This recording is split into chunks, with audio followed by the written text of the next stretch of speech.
Hello friends, latest ആയിട്ട് notification വന്നിരിക്കുന്നത് Indian space research organisation ആയിട്ടുള്ള ISRO നിന്നാണ് പുതിയൊരു നോട്ടിഫിക്കേഷൻ വന്നിരിക്കുന്നത്. ഇതിൻ്റെ പോസ്റ്റ് നോക്കുകയാണെങ്കിൽ ഗ്രാജുവേറ്റ്സിനെ ബേസ് ആയിട്ടുള്ള പോസ്റ്റാണ് വിളിച്ചിരിക്കുന്നത്. ഗ്രൂപ്പ് എ തസ്തികയാണ്, നോൺ ഗസറ്റഡ് പോസ്റ്റാണ് ഇപ്പോൾ വിളിച്ചിരിക്കുന്നത്, ഓർത്തിരിക്കാം. സോ ഫസ്റ്റ് നമുക്ക് നോക്കാം, ഡീറ്റെയിൽ ആയിട്ട് നോക്കാം ഏതൊക്കെ പോസ്റ്റാണ് വിളിച്ചിരിക്കുന്നത്. ഫസ്റ്റ് വിളിച്ചിരിക്കുന്നത് സയൻറ്റിസ്റ്റ് ആണ്. കോഡ് നോക്കുക BE001 ആണ് വിളിച്ചിട്ട്. എഞ്ചിനീയറിംഗ് ഇലക്ട്രോണിക്സിലേക്കാണ് ഇപ്പോൾ വിളിച്ചിരിക്കുന്നത്. നമ്പർ ഓഫ് വേക്കൻസി 113 വേക്കൻസി ഉണ്ട്.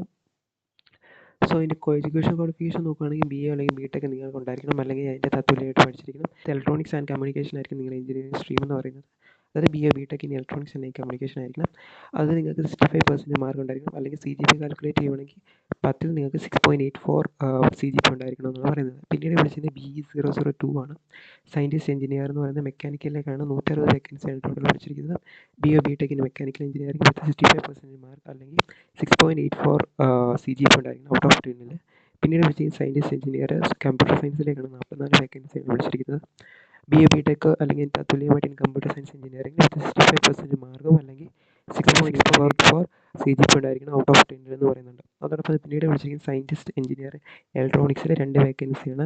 BA BTech in electronics and കമ്മ്യൂണിക്കേഷനിൽ വിത്ത് 65% മാർക്ക്, അല്ലെങ്കിൽ 6.84 CGPA ഔട്ട് ഓഫ് 10. പിന്നീട് വിളിച്ചിരിക്കുന്നത് സയൻറ്റിസ്റ്റ് എഞ്ചിനീയർ കമ്പ്യൂട്ടർ സയൻസിലാണ് വിളിച്ചിരിക്കുന്നത്. 1 വേക്കൻസിയാണ് വിളിച്ചിരിക്കുന്നത്. അപ്പോൾ BA BTech അല്ലെങ്കിൽ തത്തുല്യം പഠിച്ചിരിക്കുന്നത് കമ്പ്യൂട്ടർ സയൻസ് എഞ്ചിനീയറിംഗ് 65% മാർക്ക്, അല്ലെങ്കിൽ 6.84 CGPA ഉണ്ടായിരിക്കണം എന്ന് പറയുന്നുണ്ട്. പിന്നെ ഇവിടെ ബാക്ക്ലോഗ് വേക്കൻസിയോട് കുറിച്ചിട്ട് ജസ്റ്റ് ഒന്ന് ഓർത്തിരിക്കുക. പറയുന്നുണ്ട് 2024-25 പാസ് ഔട്ട് ആവുന്ന കാൻഡിഡേറ്റിൽ ഇതിലേക്ക് എലിജിബിൾ ആണെന്ന് പറയുന്നുണ്ട്. തന്നെ പറയുന്നുണ്ട്. അപ്പം നിങ്ങൾക്കിപ്പം മൾട്ടിപ്പിൾ പോസ്റ്റിലേക്ക് നിങ്ങൾക്ക് ഇത് അപ്ലൈ ചെയ്യാൻ പറ്റും. അപ്ലൈ ചെയ്യുമ്പം അവർ പറയുന്നുണ്ട് ആപ്ലിക്കേഷൻ ഫീസ് സെപ്പറേറ്റ്, മൾട്ടിപ്പിൾ പോസ്റ്റിലേക്ക് ആപ്ലിക്കേഷൻ ഫീസ് സെപ്പറേറ്റ് ആയിട്ട് നിങ്ങൾ അടച്ച് വേണം ഇത് അപ്ലൈ ചെയ്യാൻ. സോ ഇതിൻ്റെ ലാസ്റ്റ് ഡേറ്റ് നോക്കുകയാണെങ്കിൽ 16/6/2025, അത് 27/5/2025 തൊട്ട് 16/6/2025 വരെയാണ് ഇത് അപ്ലൈ ചെയ്യാനുള്ള അവസരം കൊടുത്തിരിക്കുക. സോ ഇനി ആപ്ലിക്കേഷൻ ഫീസ് നോക്കാം. ആപ്ലിക്കേഷൻ ഫീസ് എന്നത് നിങ്ങൾക്ക് നോൺ റിഫണ്ടബിൾ ആയിട്ടുള്ള ആപ്ലിക്കേഷൻ ഫീ 250 രൂപയുണ്ട്. പിന്നെ അഡീഷണൽ ആയിട്ട് 750 രൂപയും കൂടെ വരുന്നുണ്ടെന്ന് പറയുന്നത്. അപ്പോൾ 750 രൂപ റീഫണ്ട് ചെയ്യുന്നതാണെന്ന് ഓർത്തിരിക്കുക. പക്ഷേ 250 രൂപ റീഫണ്ട് അല്ല എന്നും ഓർത്തിരിക്കുക. ഇനി ഈ ആപ്ലിക്കേഷൻ ഫീയിൽ നിന്ന് എക്സെപ്റ്റ് ആവുന്ന കാൻഡിഡേറ്റ് എന്ന് പറയുന്നത് woman, SC ST PWD service candidate ഒന്നും ആപ്ലിക്കേഷൻ ഫീസ് ഇല്ലെന്ന് ഓർത്തിരിക്കുക. സോ നെക്സ്റ്റ് നോക്കുന്നതിൻ്റെ സെലക്ഷൻ പ്രോസസ്സ്. സെലക്ഷൻ പ്രോസസ്സ് എന്ന് പറയുന്നത് ക്വസ്റ്റ്യൻ പേപ്പർ റിട്ടേൺ ടെസ്റ്റ് ബേസിസിലാണെന്ന് ഓർത്തിരിക്കുക. 2 പാർട്ടാണുള്ളത്. ഒബ്ജക്റ്റീവ് ബേസ് OMR ബേസിലാണ്.